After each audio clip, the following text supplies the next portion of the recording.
So next up, let's think about so we've already discussed, right, the insurance company isn't going to offer any contracts down here. The insurance company is willing to offer contracts down here. They're not willing to offer any contracts above the line. But let's consider sort of the consumer's preferences as well, and think about where there might be room for a deal between the insurance company and the consumer, right? So we have our graph again, right? I hope you guys are coming to know and love the ISIH space, because you'll be seeing a lot more of it. And we're once again going to have, as always, our full insurance line. And then, so this is going to be full insurance line up here, right? And then we're going to have our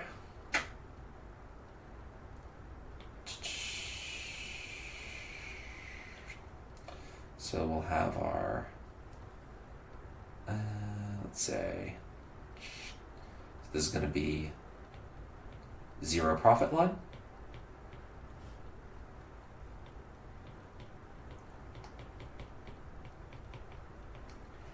And then we have point E here, right? This is my income when sick and income when healthy if I'm not insured. And now let's go ahead and draw my indifference curve here. And let's say the indifference curve looks something like this. Okay, it's going to be a little tricky. Let's see if I can get this right. Okay, that's good enough. So when my indifference curve looks like this, right? So this is going to sort of divide the area into three segments, right? First, we're going to have this gray area, right? The gray area, actually, hold on. Let me do a thicker line for this. Right, so gray area,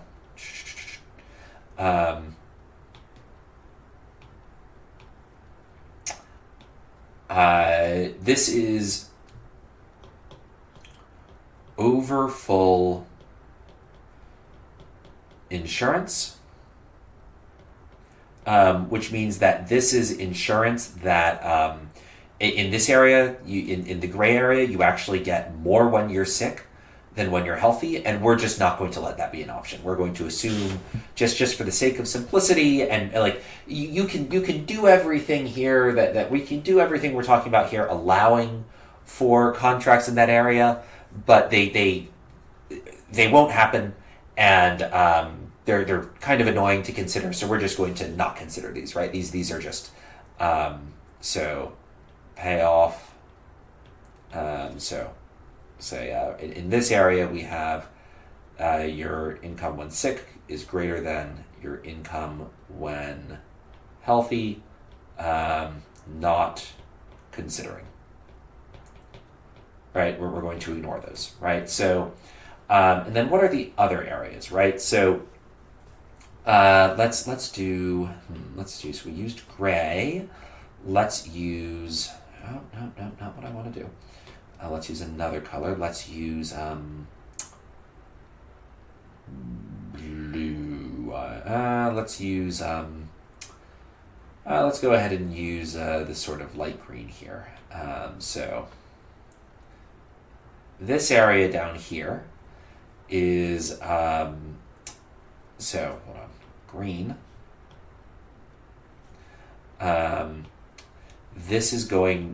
This area down here is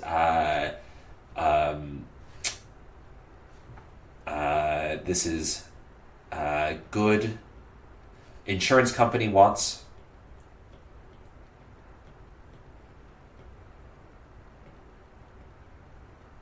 Insurance company will offer.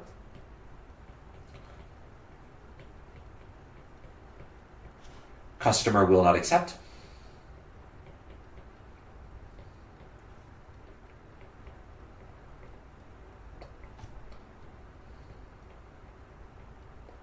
Right, and that's because points in the green area are below the customer's indifference curve at point E, right? And then we also have this, let's choose another color. Let's go with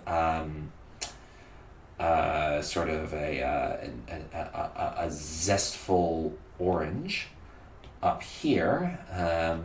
Let's do the thick line again.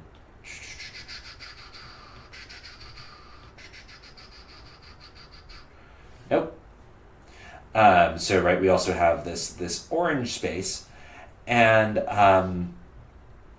let's see, I'm running out of space here. So the orange space, let's just do it here. So the orange space is going to be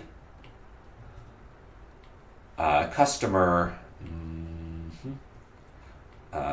Customer would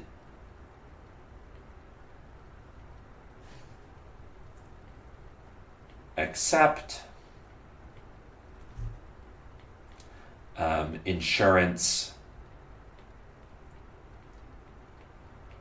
will not offer.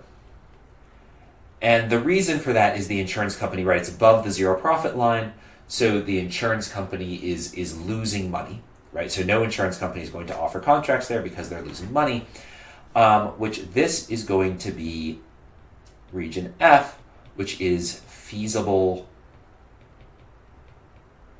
contracts, right? So this wedge right here, this sort of triangle, it's a triangle with a curved side, is going to represent the region at which an insurance company would be willing to that's the region in which both people are at least as well off, right? So the insurance company is willing to offer a contract because it's below the zero profit line, right? So the insurance company is still making money. At the same time, it's above the initial indifference curve, and so the customer is willing to buy contracts in that space as well. So next up, we're going to define the concept of an equilibrium in this market, right? So it's one thing to say, hey, so this is the set of feasible contracts, but an equilibrium is like a stable market, and how you define stability depends on the scenario, right? But this is how we're going to define as an equilibrium or a stable contract here. So a set of contracts is in equilibrium if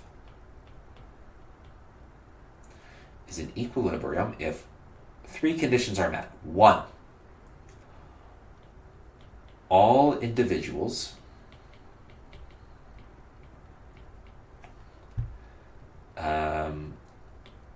select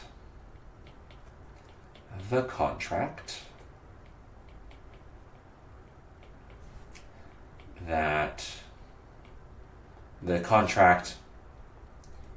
hold on, this is important, in the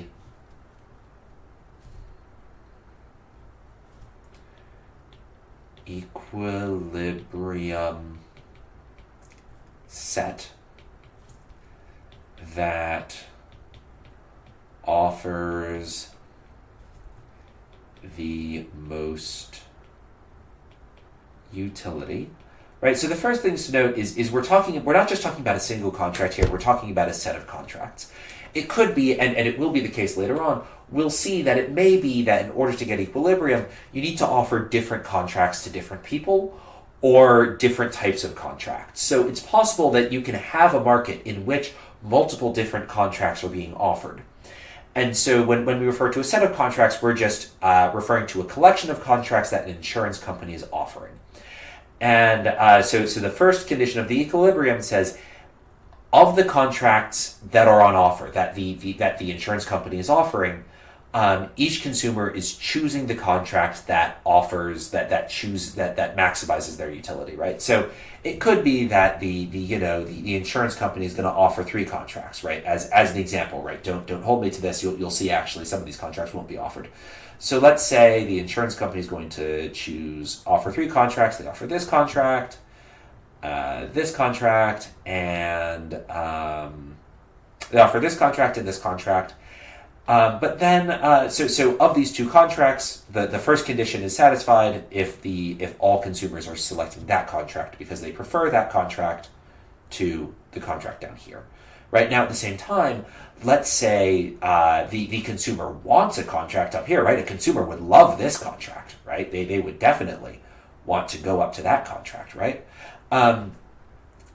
That's okay though, right? Because this point here, that contract isn't being offered by the insurance company, right? The insurance company doesn't offer it, and so even though a consumer would love this contract, the insurance company is only offering this contract and this contract. So the consumer is stuck between them and chooses the contract that maximizes her utility. So that's the first condition of equilibrium. The second condition of equilibrium. No contract in the set earns negative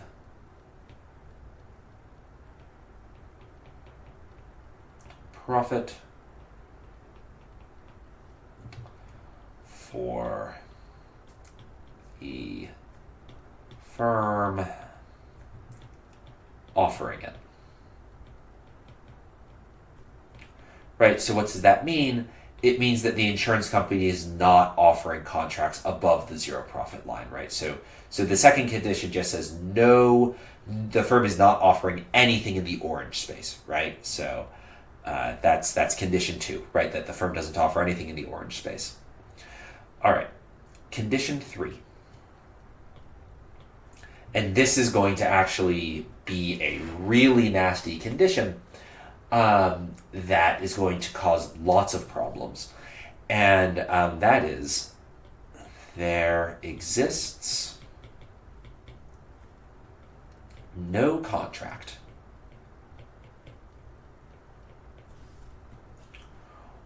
or set of contracts, so no individual or collection of contracts. I've been throwing around the word set a lot, by the way. A set is just a collection of things. A set of contracts outside the equilibrium set that, if offered,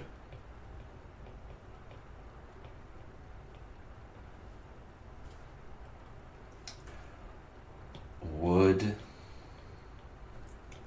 attract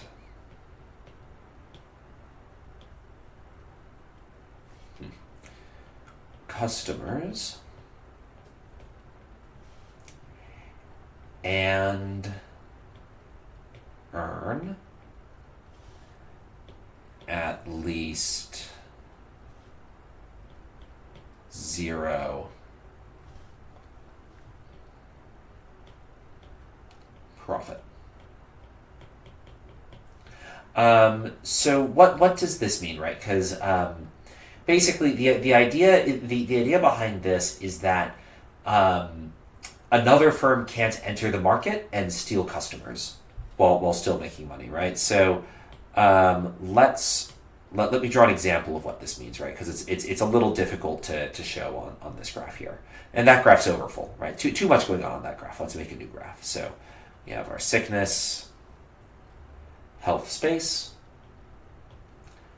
We have our full insurance line, right? So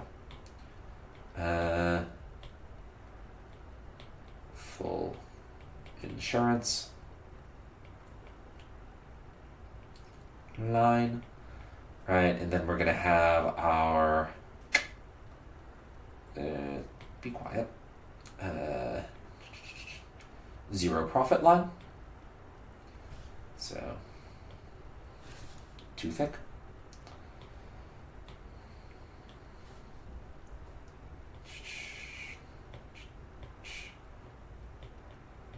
Zero profit line, right? And we, of course, have our point E, which is, again, the point I get if there's no contract, right? Okay, and then we'll do our green indifference curve for the curve that's passing through E, right? So, right? Okay, we have a green indifference curve. And then let's say, okay, let's do a red indifference curve here, right? So let's say there's another indifference curve, and the insurance company offers me a contract at point alpha, right? Is this an equilibrium contract? Well, let's check the conditions. Well, condition one, if this is the only contract in the set, right? There's and by the way, the equilibrium set, you always have the option of E. E always has to be in the equilibrium set, right? Consumers can always choose not to buy insurance, right? Okay, so yes. So they choose to buy alpha, great, right? So that's that condition one fulfilled, right? All consumers choose to buy alpha, right? The red indifference curve is higher than the green indifference curve. Everyone buys alpha, great. Condition two. Is the insurance company losing money on this? Well, it's below the zero profit line, so the insurance company isn't losing money on it. Great. Are we in equilibrium? No, we're not. And why is that? Well, let's say another insurance company comes in and offers contract beta, right? Well, what's going to happen? All the customers switch from alpha to beta. And so another insurance company can come in and steal. New, let's see, beta equals new contract offered by competitor.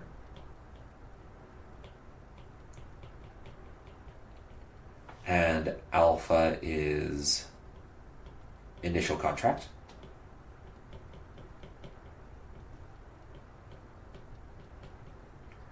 Right? All the customers switch from alpha to beta, and of course, the insurance, the second insurance company that came into the market is still making money, and so alpha is not an equilibrium.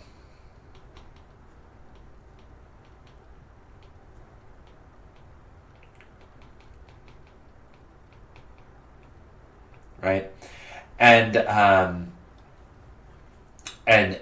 so right, so what does a stable equilibrium look like? Let's give an example of a stable equilibrium, right? So basically, and one way you can sort of see very quickly is beta an equilibrium? No, because I could always offer a profit, a thing here, and a thing here, and a thing here, until I get to the zero profit line. So any contract I offer in this example, if it's going to be an equilibrium, it's going to have to be on the zero profit line. And in fact, it's not just going to have to be on the zero profit line in the example I have here. The only contract that's going to actually be stable is right here, right? And the reason for that is suppose, right, so we've explained why a contract needs to be on a zero profit line, because insurance companies can always undercut each other. But let's say an insurance company offers a contract here. It turns out, and you can prove this, that sort of the lowest point on each indifference curve is going to be on the full insurance line. And the reason for that is that I prefer, if a all else equal, I prefer a contract that all else equal, I prefer a contract in which my income in both states is the same. So in this example here, actually, the only full insurance contract that is stable, and we'll do I don't know, we'll do light green for this.